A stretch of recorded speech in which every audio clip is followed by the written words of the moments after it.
O ensino público é isso. É, exatamente isso aí. Se você não estudar, você vai passar e se você for reprovar, você vai ser empurrado. Eu não sei se eu tenho toda a propriedade para falar isso, mas é o que eu percebo, né? Desculpa aí quem está assistindo a live que é professor, mas eu imagino que seja mais ou menos desse Não é jeito. nem os professores, é o sistema, né? O sistema acaba empurrando, né? E não tive esse direcionamento de estudo no meu ensino básico. Muito fraco. Muito fraco. Ah, tá. E até hoje isso repercute. Porque para eu aprender lá na frente a estudar, quando eu cheguei nesse ponto de começar a estudar, eu queria que meu dia tivesse 36 horas para eu conseguir aproveitar o tempo que eu perdi no passado. Isso aí, porque parece que você já tá atrasado. Parece. Então a gente que vem de origem mais humilde, quando a gente chega no nível de vou me preparar para um concurso, vou para a universidade, a gente tá muito atrasado. Nossa, tá. Porque o nosso Tá. ensino, ele tá mais defasado Nossa, muito. de quem tem um ensino particular melhor. E o que eu quero deixar aqui de ensinamento, e isso não tem nada a ver. Vai depender do nosso esforço. A gente já entendeu que nossa realidade a gente tem que ter um esforço maior. E boa, vamos para cima. Tem. Paz, é incrível, né? Quando a gente percebe, pelo menos aqueles que têm um pouco mais de responsabilidade. Quando você percebe que você perdeu tempo no ensino fundamental, que você quer ganhar esse tempo lá na frente, é um pouco desesperador. Mas, enfim, vamos ali a história do concurso público, né? Como é que aconteceu? Eu cheguei em casa, lá em 2008, mais ou menos, isso aí, e falei com minha mãe, ó, eu quero estudar. Só que eu não sabia o que era estudar em casa. Não sabia. Entendi. Não sabia o que era disciplina, não sabia o que era planejamento de estudo, não dominava as matérias básicas. Minha área hoje é matemática, física, química, é área de exatas, né? Eu gosto de exatos também. Então, assim, eu não dominava. A minha base era muito fraca. E comecei.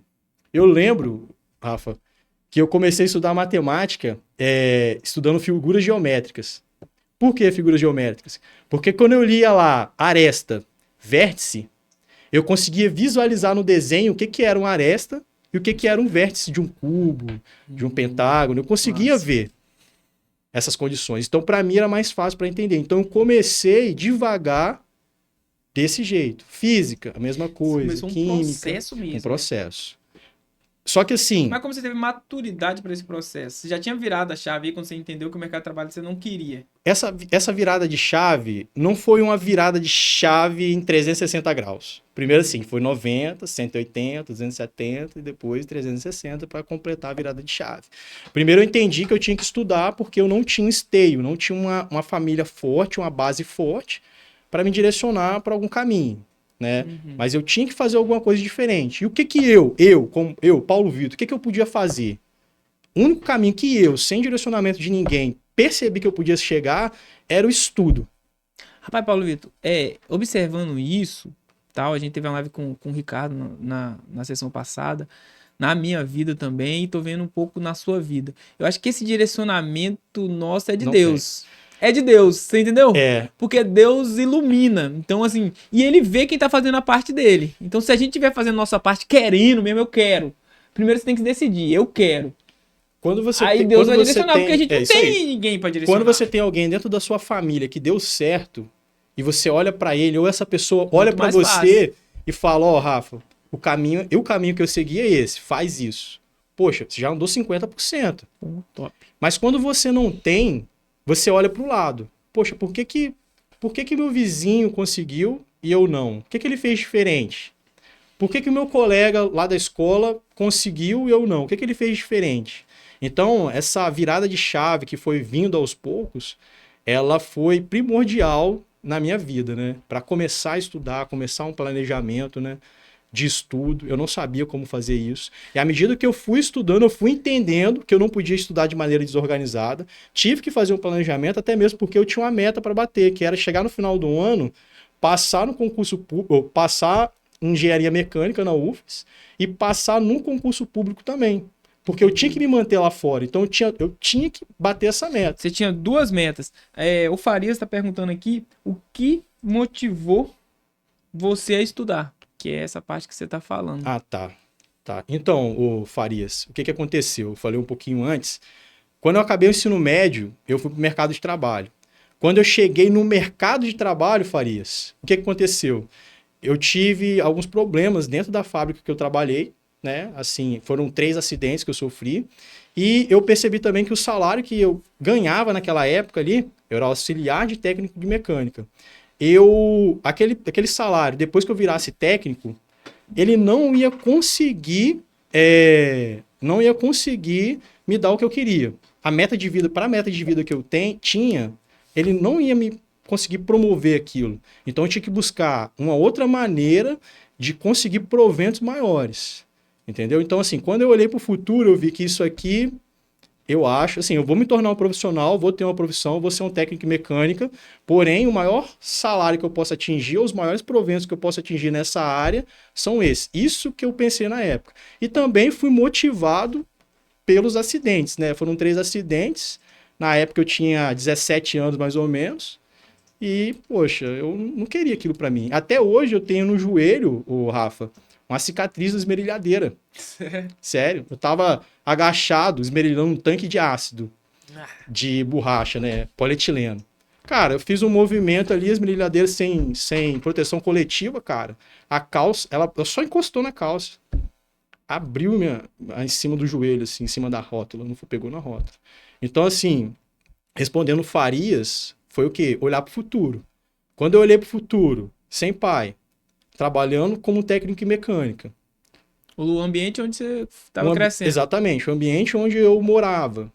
Assim, aquele ambiente hostil, um pouco áspero, né? Tóxico. Falei, cara, não dá pra mim. Não dá pra mim. Quero mais. Eu quero alguma coisa a mais. Aí agora, voltando um pouco ali. Como que eu aprendi a me planejar nos estudos? Primeiro eu tive que ter disciplina. Tive que aprender a ter disciplina. Primeira regra, disciplina.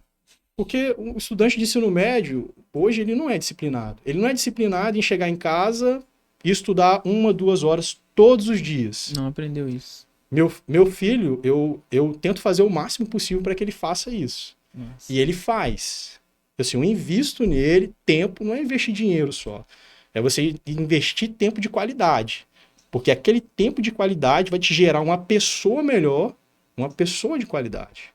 Eu, mesmo que ele não passe num concurso público, mesmo que ele não se torne o que eu almejo para ele, ele vai ser uma pessoa de maior qualidade que eu ou igual a minha. Com certeza. Então, primeiro eu tive que ter disciplina.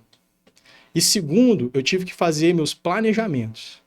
A disciplina, ela veio no sentido de que eu tinha que acordar um certo horário, iniciar o estudo naquele horário, parar para almoçar, retornar no tal horário, parar para ir para o pré-vestibular, à noite.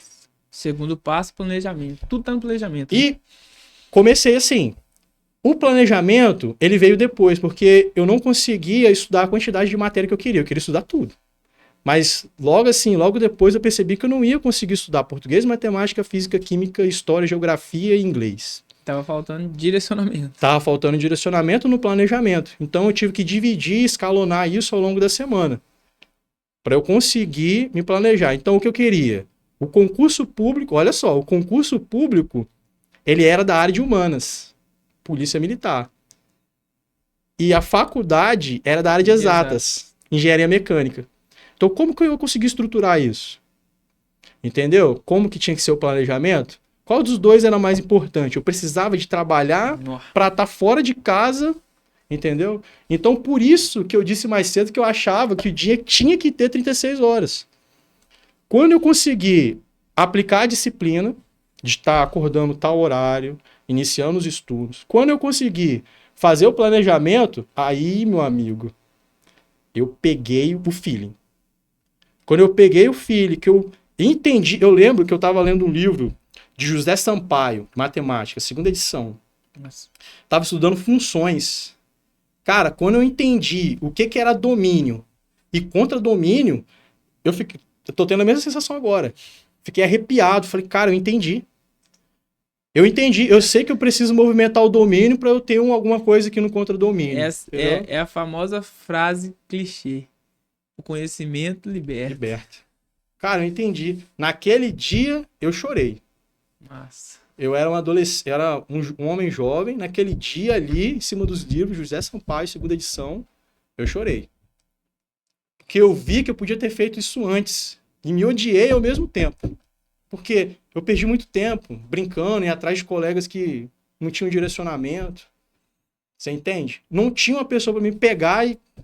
Nossa, enfim. Continuando, né? Aí a gente vai pra parte que você virou a chave. E aí você começou esse planejamento e você já tinha essa disciplina que você tinha que cumprir aquilo? Tinha que cumprir. Porque eu já Mas o tinha que te dava força pra cumprir aquilo? pensar que eu já tinha perdido muito tempo, que minha mãe não conseguia me manter dentro de casa sem trabalhar por muito tempo e que eu tinha que tirar o fardo das costas dela. Nossa. Porque não era só eu, era eu, minha irmã mais nova e meu irmão que é especial. Nessa época minha avó já tinha morrido e só tava minha mãe como esteio de casa, como porto seguro. Imagina, ela professora, saía mais... Eu acordava cedo, ela acordava mais cedo que eu. Acordava, deixava o café preparado pra gente, ia trabalhar, às vezes dava aula em 3 horários, cara. Dava aula em 3 horários. Eu não lembro quanto que ela ganhava, não sei quanto que era o salário do professor, porque você é adolescente, criança, você não pensa nessas coisas. Eu lembro que a rotina dela era puxada. E ela parou de trabalhar 3 horários depois que eu fui fazer faculdade fora, depois que eu saí de casa. E aí chegou o momento, nessa dedicação, foi quanto tempo, Paulo? Cara, então, ali em 2008, 2009, estudando a Vera mesmo dentro de casa, foram 12 meses, basicamente. 11 meses, para ser mais exato. Você já sabia que você queria fazer o concurso da Polícia Militar? Como que foi isso?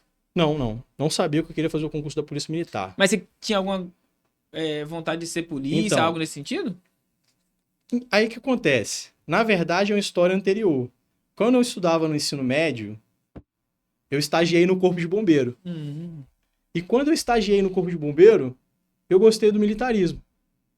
Eu era civil, estagiando ali dentro do Corpo de Bombeiro, achei legal o militarismo ali dentro e, pô, meio que me identifiquei. Falei, poxa, acho que é isso aqui que eu quero.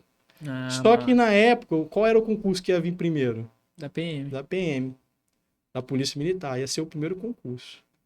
Mas você ficou sabendo um ano fiquei antes? sabendo depois. Ah, tá. Eu já estava estudando para engenharia mecânica. O estudo que você fez, planejamento, era pra faculdade. Era para faculdade. Entendi. Só que esse antes foi o quê? 2 meses depois, logo que eu comecei a estudar. Fiquei sabendo que provavelmente ia sair no Diário Oficial, lá no meio do ano, o concurso público para a Polícia Militar. Aí o que eu fiz?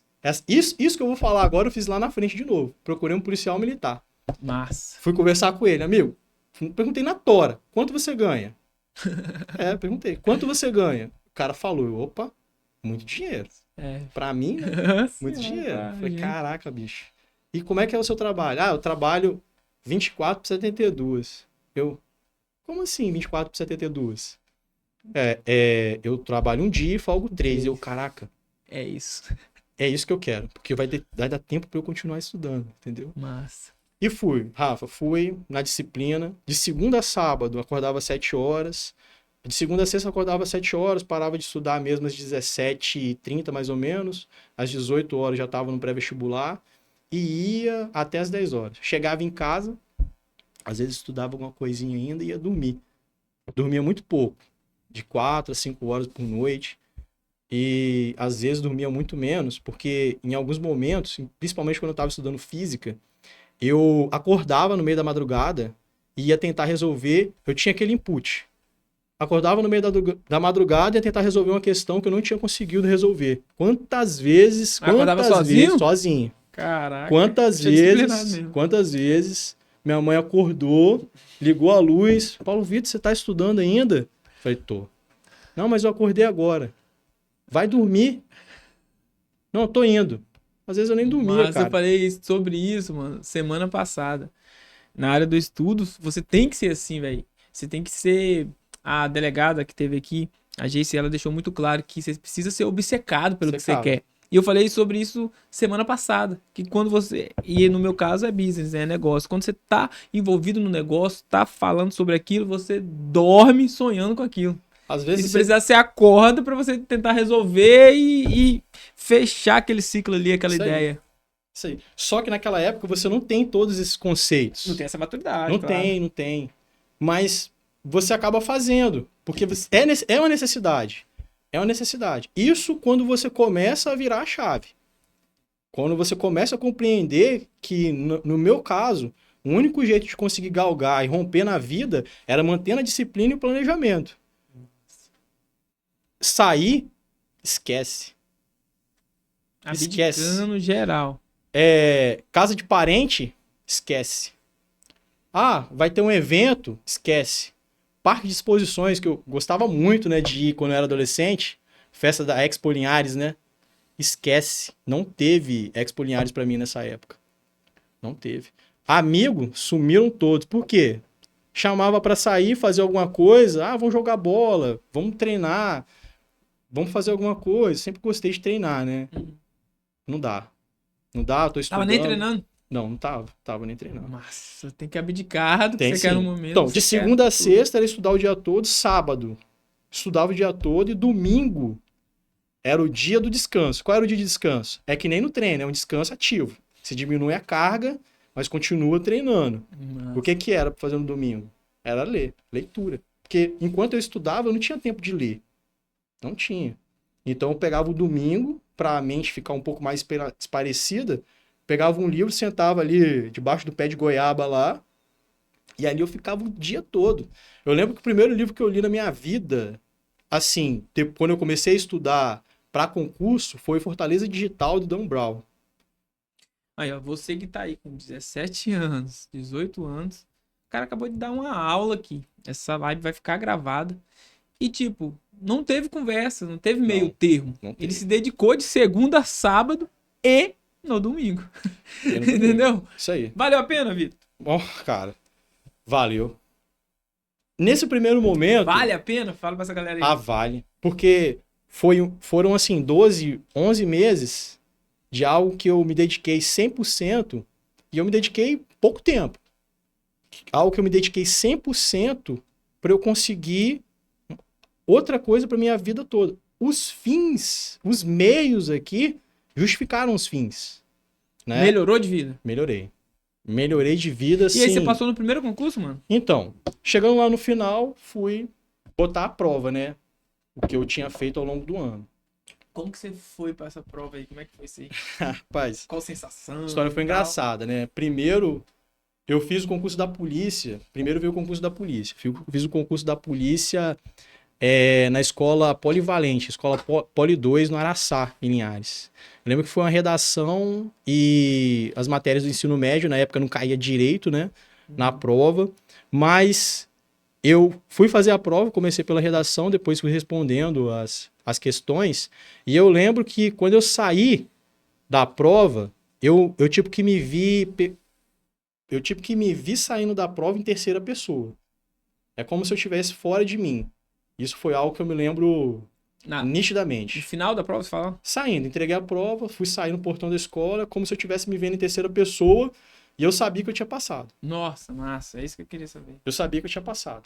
Eu não sabia quantos pontos eu tinha feito, mas eu sabia que eu tinha respondido bem, tinha ido bem na redação, tudo que eu estudei caiu, e eu sabia que tinha passado. Logo depois veio o vestibular da UFES. O vestibular da UFES antes não era que nem é hoje, né? Não era Enem. Então eram as etapas. Primeira etapa, que foi no Marília de Resende. Uhum. A segunda e a terceira etapa, que foram aqui em São Mateus, na faculdade Multivix. Multivix? Isso, na faculdade Multivix que teve ali. Na época eu vim com um colega meu para fazer essas etapas. Lembro das questões até hoje de física que caíram. Sério? Lembro das redações. Foi um conto, uma carta e uma dissertação dissertativa argumentativa.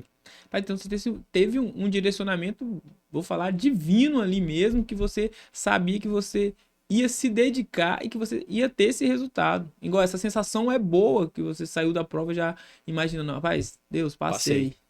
E Deus foi tão bom que eu passei na polícia, tinha que fazer o curso de formação, e Pra faculdade, eu passei também. Ah, tá. Aí depois fui pra Vitória, lá no Cefetes, na época, pra fazer o vestibular de engenharia do Cefetes. E fiz o vestibular também pra Minas Gerais, engenharia mecânica. Cefetes eu não passei. De Minas, deu certo. Engenharia mecânica na UFS, deu certo. Polícia Militar, deu certo.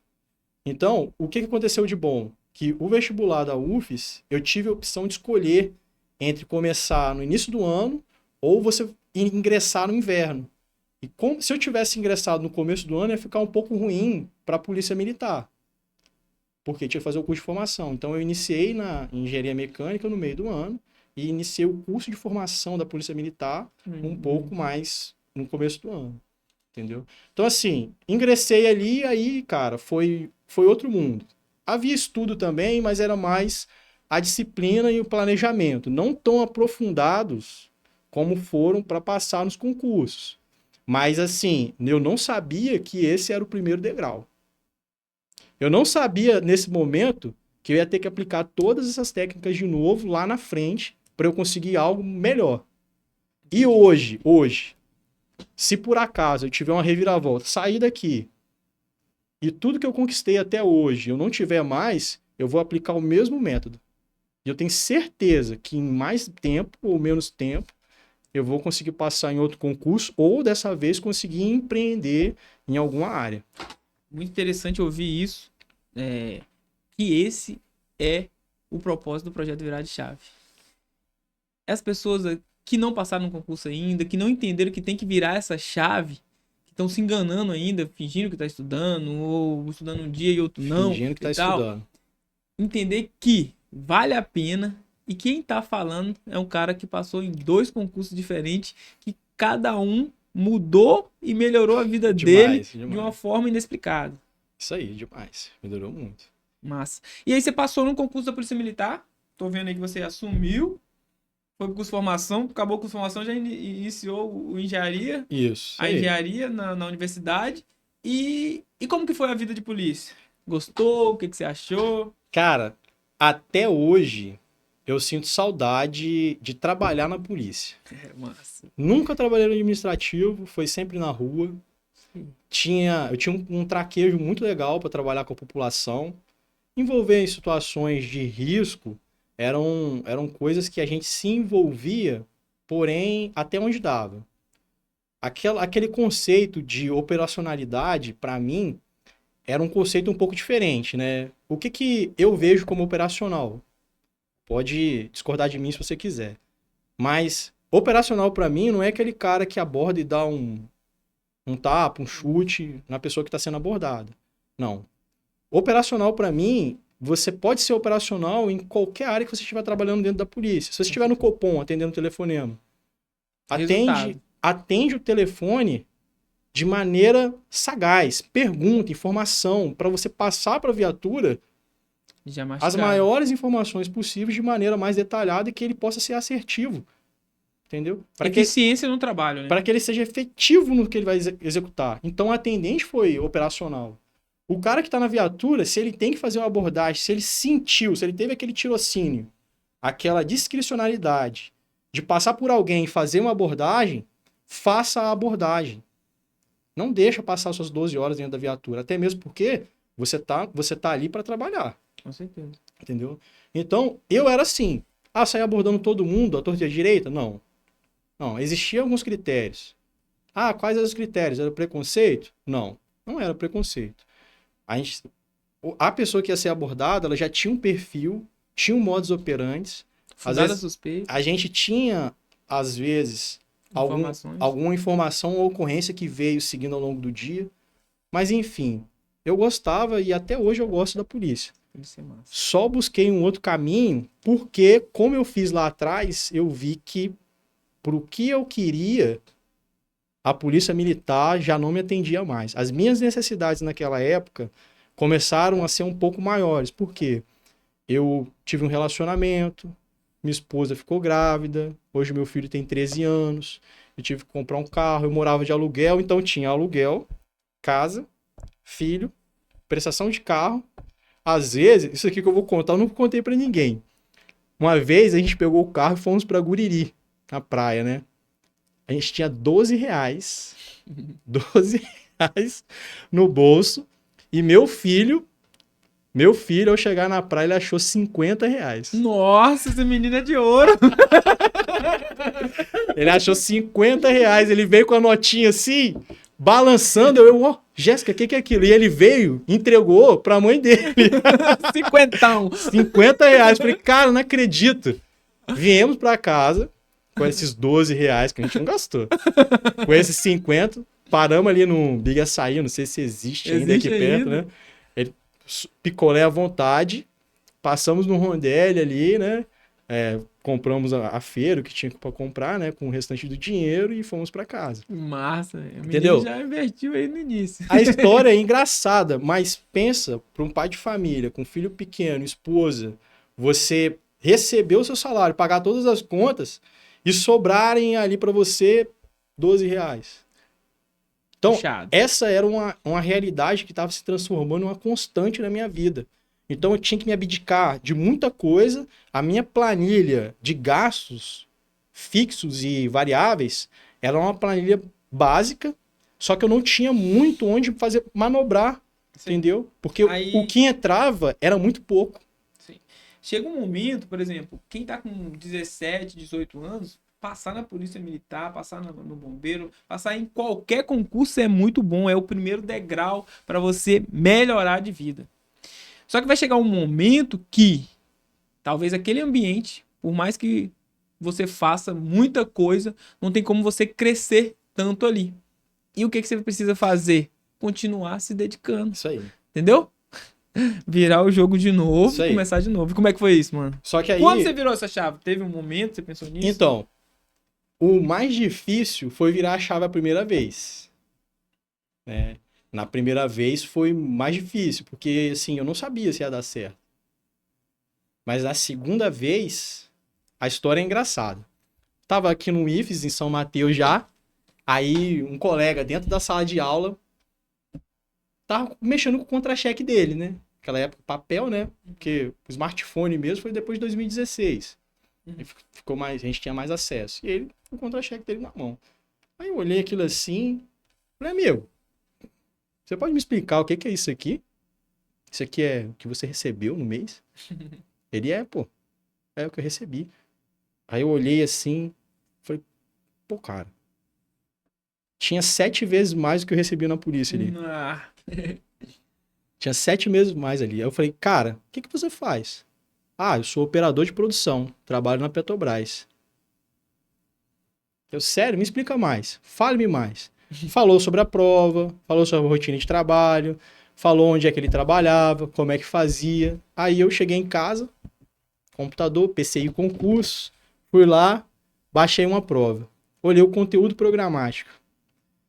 Aí, na época, era o Sesgran Rio. uhum. Aí era bloco 1, bloco 2, bloco 3. Bloco 1, português, matemática. Português, matemática. Bloco 2, física e química. Bloco 3, física, um pouco de química, só que mais matérias voltadas à indústria. Quando eu olhei o bloco 1, português e matemática, falei, pô, matemática Domino. eu manjo. Português eu não sou tão bom, mas nada que eu possa desenrolar. Melhor. Uhum. Física e química. Falei, cara, física e química eu tenho que engolir. Eu consigo desenrolar aqui. Bloco 3, física e química, mais a área industrial. Quando eu olhei, falei, cara, essa prova dá pra mim. Sério, mano, você já conseguiu ter O feeling. essa visão, esse Consegui ter o feeling. Porque eu já tava fazendo engenharia. Ah, mas você tava fazendo engenharia e foi... Cara, nada a ver. nada a ver. Nada a ver. Apesar de ser universidade O ensino federal, específico lá exatamente. É outra demanda. nada a ver. O que que era bom? O curso de engenharia era puxado. Então eu não me enferrujei. Eu mantive a disciplina e mantive o planejamento. Ah, tá. Na época da faculdade, eu trabalhava 48 e folgava 144. Eu fazia troca de serviço para trabalhar sábado e domingo, sacrificava a minha família e ficava na faculdade de segunda a sexta. Ah, você trabalhava final de semana? Trabalhava final de semana, isso aí, cara. Caralho, Às vezes eu continuou pegava o se serviço dedicando. na sexta-noite, emendava com o sábado de dia, fazia um serviço extra no sábado à noite, pegava domingo 24 horas. O insight que eu tenho aqui é que você precisa se sacrificar. Precisa. Você precisa Precisa de abrir entender que você tem que abdicar de muita coisa, que você tem que escolher o que você quer para sua vida. Nada é fácil. Tudo Não. tem um preço. Você precisa pagar esse preço. E você, nesse percurso, você faz tão bem isso, ou você faz tanto isso, que é abrir mão de coisas que a maioria das pessoas gosta de fazer, que estão ali naquelas corridas do rato, né? No hat race, que depois se torna natural. Você abrir mão de algo que te traga um prazer instantâneo para você estar bem com você mesmo. Você aprende isso e traz isso para você mais à frente. Mas voltando, fui para o concurso, fui para olhar a prova, percebi que eu me encaixava ali dentro, Irado. baixei todas as provas, desde 2001 até 2014, até 2013. Tinha bastante prova. CESP, Sesgran Rio agora, né? Peguei todas as provas. Aí tem uma coisa muito importante aqui que eu vou falar também. A importância de você escolher uma pessoa boa para estar do seu lado. Essa qualidade boa é difícil de você mensurar, né? Porque o bom para mim e o bom para você são coisas diferentes, né? Mas por que que eu acho que na época eu tinha uma pessoa muito boa do meu lado? Porque é muito difícil você encontrar alguém que compra a sua ideia. Isso é difícil. É muito difícil você encontrar alguém que se entrega para você e acredita no que você vai fazer. Esse caminho é bom até você ir se acostumando, tanto para o empreendedorismo quanto para concurso público. Esse caminho, esse processo, ele é solitário. Então, ganha na Mega Sena quem tem alguém que apoia. E assim, eu na época, essa pessoa, ela me apoiou de todas as maneiras. Na simplicidade dela, ela me apoiou. Como que foi isso? Eu tinha que estudar para o concurso da Petrobras. Botei na minha cabeça que eu ia virar petroleiro. Eu já sabia o que eu tinha que fazer, porém demanda tempo. Eu não tinha tempo. Se eu começasse a estudar, eu não ia ter tempo para dar atenção para minha família, para o meu filho, para minha esposa. Não ia ter tempo para dar atenção para eles. Mas o que que eu fiz? Já estava ganhando um pouco. Chamei minha esposa, sentei com ela na mesa, peguei a folha de papel ofício, dobrei ela no meio, na vertical, falei: Jéssica, eu ganho isso. Nossas contas são essas. Eu vou parar de fazer serviço extra. Então, eu já não fazia segurança. Então, eu vou ganhar isso, vou ganhar menos. Ah, mas... Então, as contas vão continuar as mesmas, eu vou ganhar menos.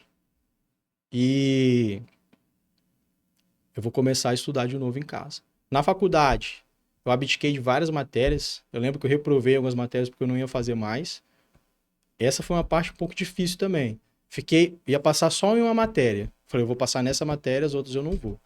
Então eu parei de fazer serviço extra na polícia, fiquei só com uma matéria um período, no outro período eu peguei uma matéria também, para eu ter tempo livre.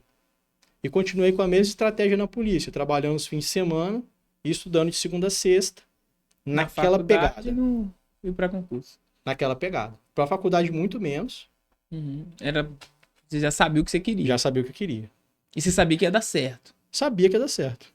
Massa. E a minha esposa também sabia que ia dar certo, porque ela me conhecia.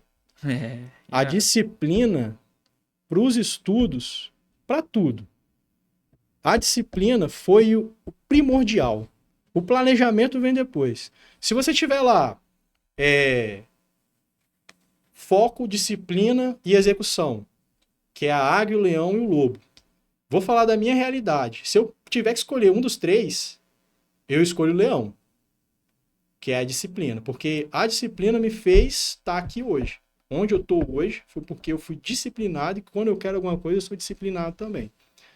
Enfim, conversei com ela, ela comprou minha ideia. Não, beleza, vamos lá. E eu comecei a estudar. De novo. Só que aí tinha um plus. Eu comecei a acordar mais cedo para correr. Tava correndo. Acordava às 5 horas da manhã, ia correr, chegava em casa, tomava um banho, botava a vida para girar. E fui. até o fim do ano assim de novo. Chegou no fim do ano, lá em 2014, 4 de dezembro de 2014, fui fazer a prova da polícia da Petrobras lá em Macaé. Irado. Cheguei para fazer a prova, muita gente conversando sobre a prova, falando que estudou, e eu já tava blindado. Eu tava no meu mundo, vivendo ali o que eu queria, vendo o que eu queria, sem conversar com ninguém, para eu não perder o foco. Cheguei para fazer a prova. Sentei na cadeira, eu me desliguei. É como se eu estivesse numa sala, tudo branco ao meu redor, só uma mesa, uma folha, e eu focado naquilo ali. Cara, as questões de português, eu fiz tanto exercício de português, que as primeiras 3 perguntas eu não li as questões. Eu só marquei. Caraca. Só marquei. Quando eu bati o olho, aquela leitura dinâmica, assim, é crase, isso aqui é verbo, isso aqui é objeto direto indeterminado. Brabo. Pá, pá, pá. Parabéns, irmão. Já foi 3. Faltava 7 de português. Lendo, interpretação, tal. Matemática. Português e matemática, eu fui muito rápido. Aí esse bloco, esse aqui já tá morto. Gabarito. Química e física. Química é difícil. Química e física, o meu método de estudo foi exercício exaustivamente. Estudei por questões. Porque eu já sabia a matéria, então o meu foco era fazer questões direcionadas para aquilo ali. É que nem eu falo hoje, quem for estudar para o Enem, pegar todas as provas anteriores e fazer questão, resolver questão, resolver questão. Porque o Enem é uma receita de bolo. Vai cair... O assunto é diferente, mas as questões geralmente são similares. Então, você consegue ganhar tempo se você fizer muita questão.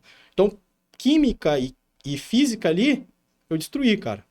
De 40, eu fiz 32 ou 33 questões. Aí fui pro bloco 3. No bloco 3, 20 questões, as 10 primeiras eram física, mais voltado para a parte de hidrostática. Era isso aí. Também. Muito rápido. Broco. Aí as últimas 10 questões eu fiz ali na maciota, na mãe e tal. De novo, passei tudo pro gabarito, revi tudo, esperei passar o tempo para eu levar a prova, copiei o gabarito e saí de dentro da escola lá em Macaé, na Aroeira, sabendo que eu tinha passado no concurso. De novo. Irado. Saí, fui para casa, cheguei em casa, fui para a faculdade. Fiquei com medo de corrigir a prova. Lembro que foi até um amigo meu, o Thiago Pimenta, que corrigiu minha prova.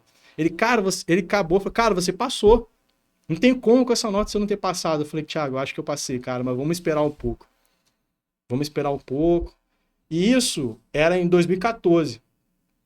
Aí demorou um pouco para eu ser chamado. Fui chamado lá em janeiro de 2016. Por quê? 2 anos depois. Isso. Um ano, basicamente, porque era dezembro de 2014, janeiro de 2016, né? Então foram 12, 13, 14 meses aproximadamente. E você fez a prova lá em Macaé, mas conseguiu vir pra cá tranquilo? É porque eu trabalho embarcado. Né? Show. Trabalho embarcado. Aí fiz o concurso, passei, voltei para a vida normal e veio aquela coisa de esperar ser chamado. Fui chamado.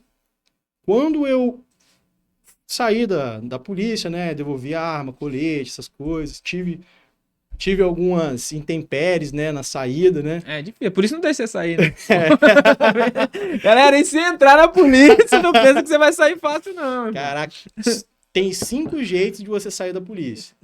Quando você passa num concurso federal, um concurso de nível acima, é mais fácil. Que vai estar na área militar. Isso, porque tem uma lei federal que diz que você tem que ser aposentado você vai ser aposentado sem receber proventos. Uhum. Aí você sai, continua sendo policial e vai ingressar no outro concurso, que foi o caso. Aí as outras 4 jeitos eu nem sei. Mas ingressei na Petrobras. Quando eu ingressei na Petrobras, tudo mudou. Tudo mudou. A vida, ela mudou para melhor, com certeza. E foi um período assim de experiências, porque quando eu era adolescente jovem, eu estava num ambiente. Quando eu estava na Polícia Militar, eu estava em outro ambiente. E quando eu fui para a Petrobras, eu entrei em outro ambiente. Então, nesses 3 ambientes, eu tive evoluções como pessoa, pai, marido, que foram benéficas para mim, muito benéficas, entendeu? E hoje o ambiente que eu tô, o ambiente que eu frequento, me traz assim muito prazer, muita felicidade, porque quando eu quero resolver um problema de qualquer cunho, eu converso com meus pares, porque são pessoas do Brasil todo trabalhando no mesmo local, às vezes essas pessoas com mais experiência do que eu, e quando eu chego para conversar com elas, independente do assunto, não tem brincadeirinha. Ele não vai fazer brincadeira com um assunto que para você é importante. A pessoa, ela, dentro do conhecimento dela, Tem seriedade, né? ela vai te falar, olha, é isso que você precisa de fazer? Então, olha, no meu caso é assim e tal. Então, o crescimento pessoal dentro da Petrobras, ele foi magnífico. Está sendo magnífico. Porque é um processo contínuo, ele não para, né? Você está onde você queria estar. Isso. Eu estou onde eu estou e eu não vou dizer que é um trabalho. Estar na Petrobras não é um trabalho. Eu não vou para o trabalho, eu vou para a Petrobras. Você trabalha com o que você gosta mesmo. Entendeu? Eu faço o que eu gosto, eu amo o que eu estou fazendo, faço com muito gosto. A gente tem vários desafios. Você ter uma visão sistêmica do processo é muito bom para É nossa recompensado, né, mano? É muito bom para a plataforma. E quando eu entrei, a minha vida mudou em todos os aspectos. A vida da minha esposa mudou em todos os aspectos, do meu filho. Eu lembro que minha esposa foi usar o plano de saúde aqui no Meridional. Primeira vez que ela foi usar o plano de saúde Meridional, ela conversou comigo. Amor, é R$ 400 a consulta. Eu posso ir? Pode, mulher. Vai. Aproveita. Mas... Você vê a simplicidade, cara? E a diferença, né? Que... Colocar meu filho na escola particular. Na época, isso não era nem sonho. Não tava nem no... Isso não era nem sonho. Eu coloquei ele na melhor escola que tinha, aqui em São Mateus. 100% pago pela Petrobras. Irado, mano. Por causa da faixa etária dele, né? Mais novinho. Então, só isso, independente do provento que era recebido, já foi uma mudança drástica na minha vida. A qualidade de vida, ela foi aumentando, assim, de maneira logarítmica.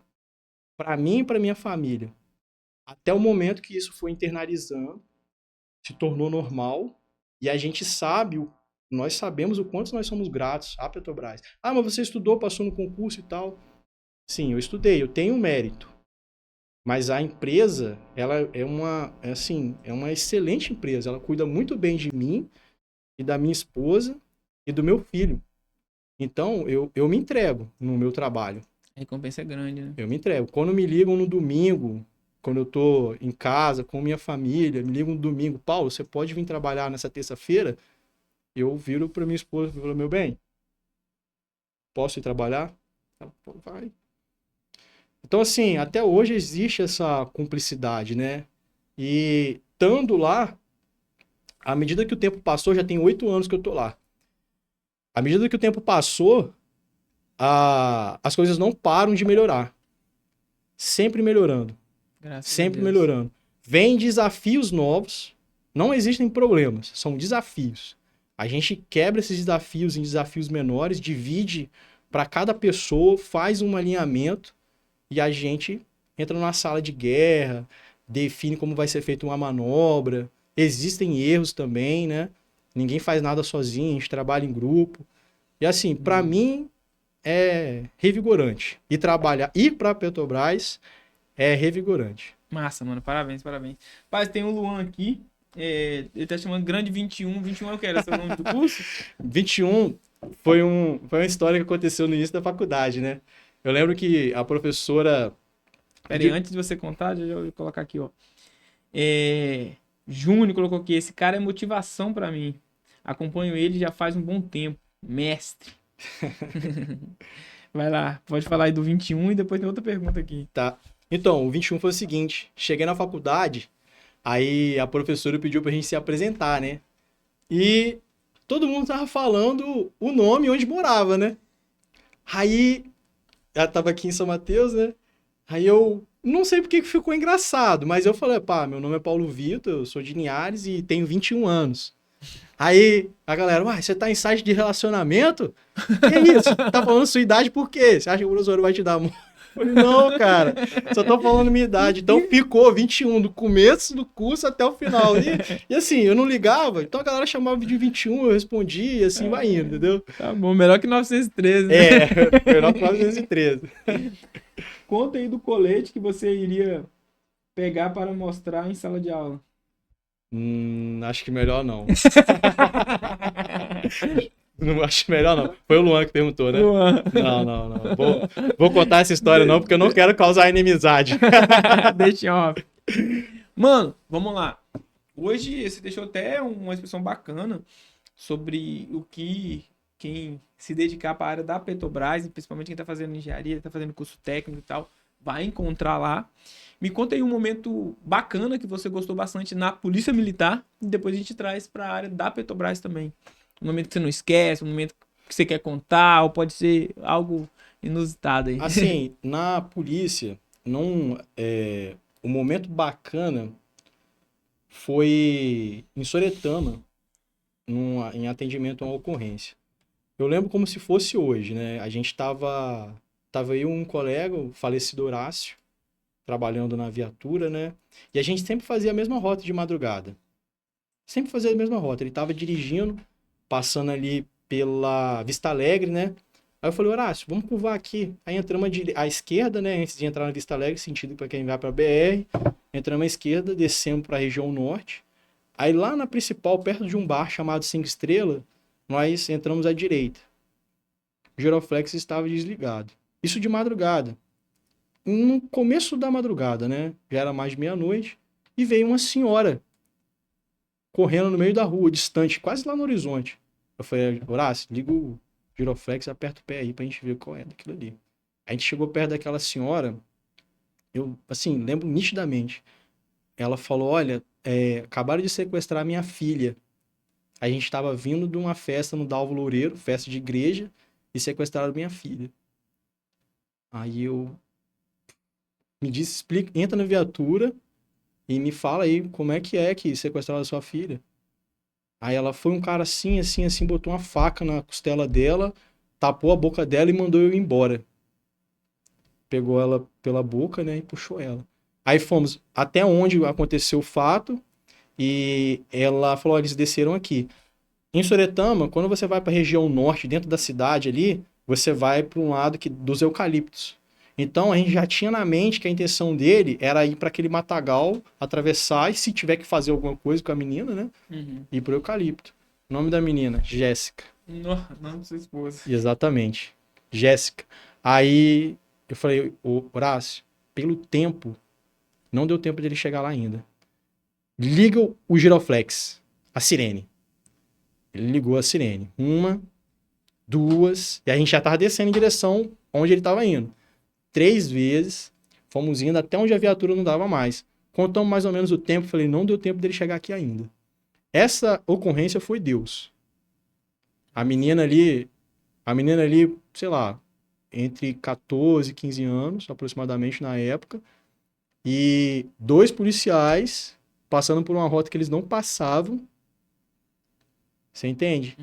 Por exemplo, polícia do nada, senão ia Exatamente, ia ter que ligar. tava Aí desesperado. fomos para um local onde não tinha iluminação e começamos a ouvir um barulho de vento, como se alguém estivesse soprando, né? Aí o Horácio, Paulo Vitor, eu escutei alguma coisa. Um breu danado, só tinha a luz da lua. Paulo Vitor, eu escutei alguma coisa. A gente já tinha descido da viatura, tinha feito uma busca próximo do local. Aí ele, poxa,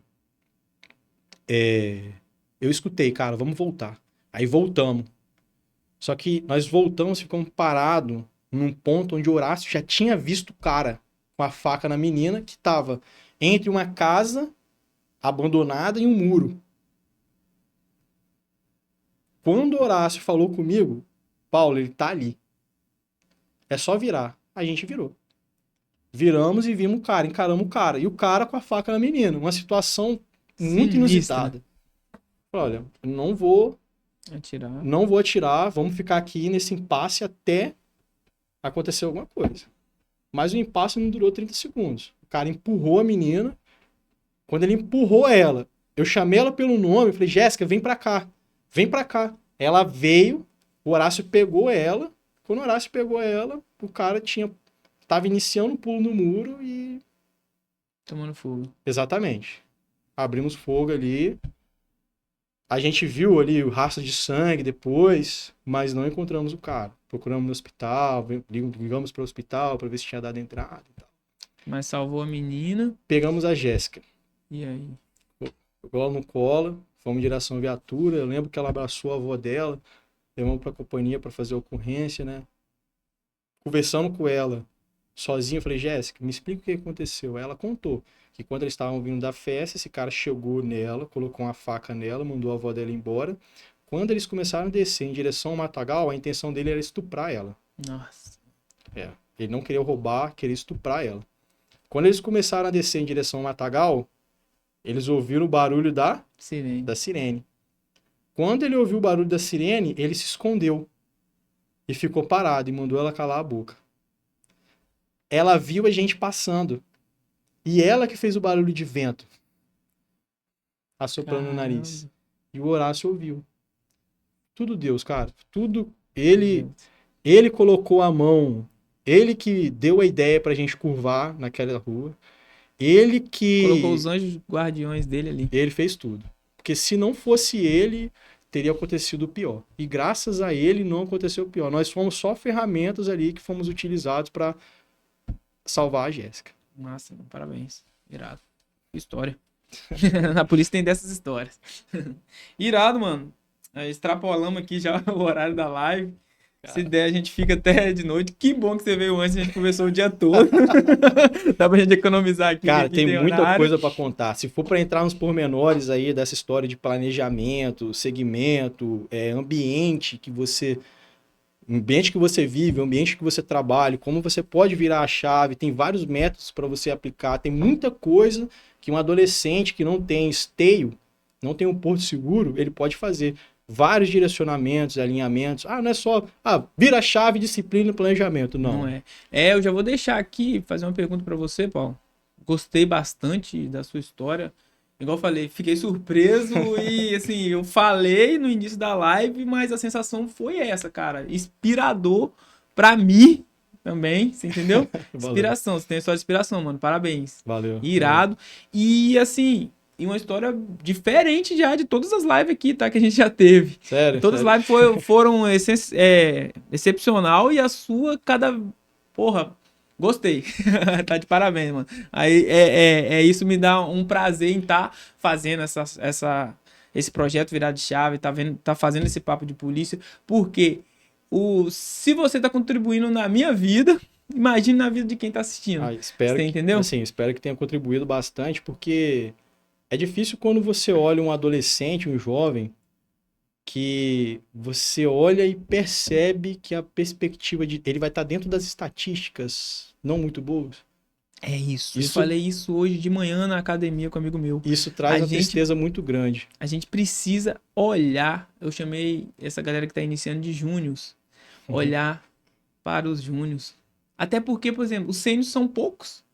Para quem está no mercado de trabalho, para quem está empreendendo, para quem é empregador, o sênior é muito caro.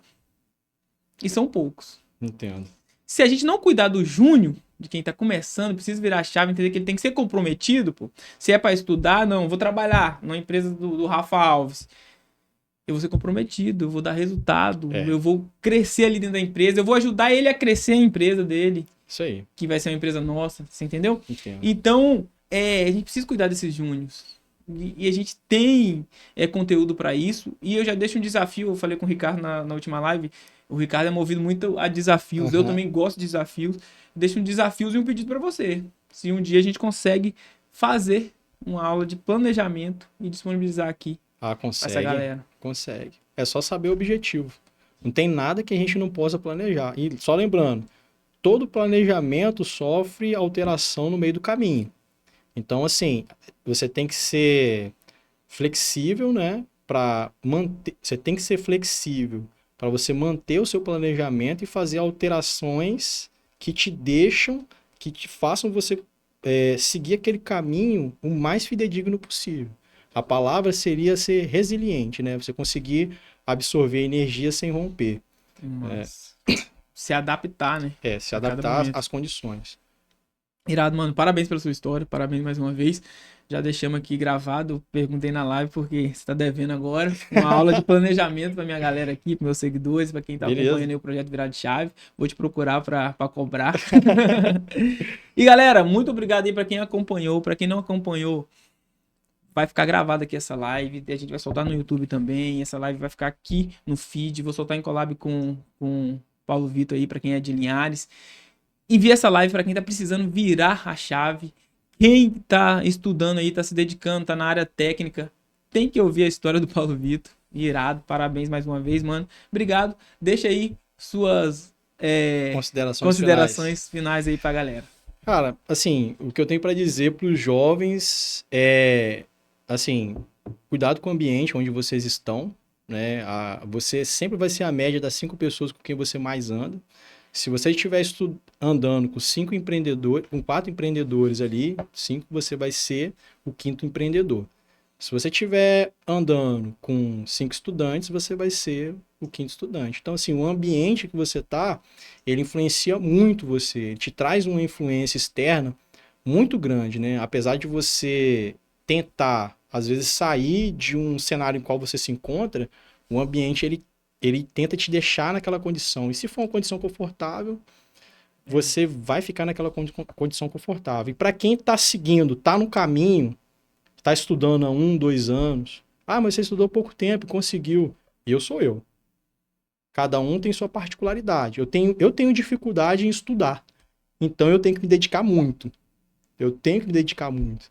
E para quem já está estudando tem um tempo, não para de estudar. Não para. Não para porque até o momento você já injetou muita energia. Você não pode desistir e deixar toda essa energia para trás. Você tem que aproveitar ela e ser inteligente no seu planejamento. Ah, eu quero passar para policial, para juiz federal. Poxa, mas será que você tem que atirar direto no juiz federal? Será que não existe galgar, né? isso? Será que não existe um concurso intermediário ou um concurso um pouco menor que te dê um pouco de tranquilidade de você continuar estudando? São os concursos escadas, né? Então, assim, para quem tá estudando já, esse é o conselho que eu dou, não desista. E para quem chegou no ponto que queria, o conselho que eu deixo é passe à frente. Passe à frente. Tenta influenciar primeiro a sua família, as pessoas que estão ao seu redor, porque você carrega com você uma bagagem, você que chegou onde queria, carrega uma bagagem muito grande. Então, quando alguém parar para conversar com você ou perguntar sobre estudos, pare um pouco, dê 5 minutos do seu tempo para aquela pessoa, mesmo que ela só tenha curiosidade, conte para ela um pouco da sua história, dá um direcionamento, passa o seu telefone, porque talvez para você aqueles 5 minutos ali não é nada, mas para aquela pessoa que está iniciando ou que está no meio do caminho, falou, poxa, o Rafa conseguiu e ele está me dando o caminho das pedras. É algo motivador. Eu tomei um café com a menina semana retrasada, a gente fazia uma pré-entrevista, né? E nesse café e tal, ela já trabalha em alguma empresa. Ela falou assim, aí eu topei ela novamente. Ela falou assim: você virou uma chave na minha cabeça. A partir daquele café, eu sei o que eu quero pra minha vida. Legal. Então eu já tô muito decidida. Eu vou trabalhar com isso agora e eu não abro mão. Isso aí. Irado. Isso que você falou, é uns 5 minutos ali que muda. E galera, uma frase que eu deixo em toda live, que eu vejo que todos os entrevistados aqui falam, é o seguinte: todas as pessoas que passaram em grandes concursos, que chegaram em um determinado sucesso, todas elas têm algo em comum. Não desistiram. Por isso que ela chegou. Isso é verdade. Mano, brigadão. Galera, a gente vai encerrar a live aqui. Valeu, brother. Obrigado aí pela presença, obrigado por se dedicar. Quero deixar um agradecimento grande aqui pro Paulo Vitor. Paulo Vitor é lá de Linhares, cara. Pra ele estar aqui, ele tá aqui o dia todo, veio resolver outras coisas e ficou à disposição, mano. Obrigado mesmo. Beleza. E tamo junto, galera. Top. Tava um pouco travado no começo, mas depois deu